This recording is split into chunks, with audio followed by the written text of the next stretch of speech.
أعوذ بالله من الشيطان الرجيم. يا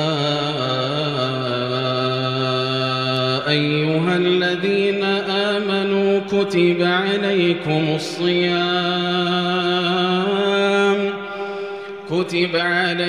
الصيام كما كتب على الذين من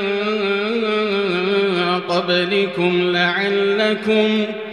لعلكم تتقون. أياما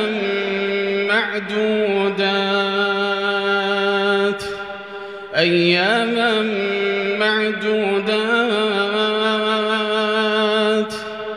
فمن كان منكم مريضا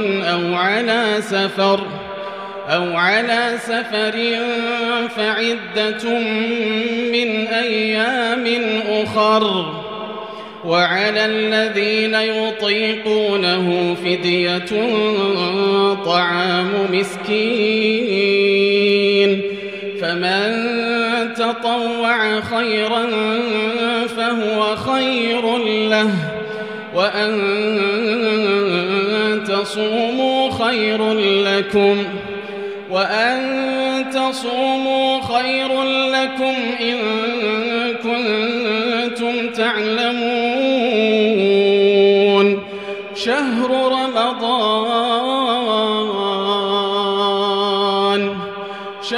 رمضان الذي أنزل فيه القرآن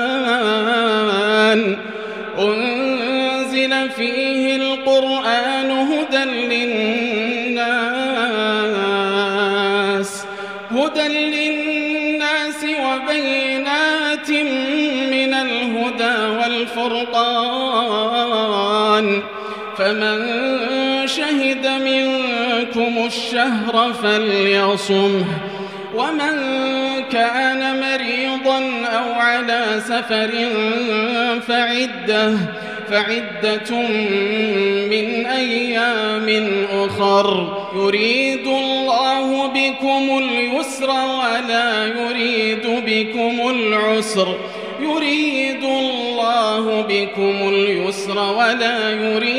بكم العسر، ولتكملوا العدة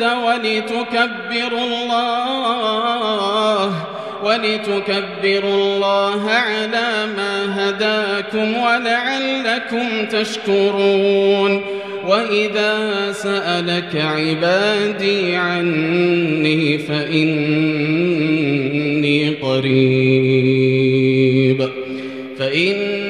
قريب أجيب دعوة الداع إذا دعان، فليستجيبوا لي وليؤمنوا بي لعلهم يرشدون.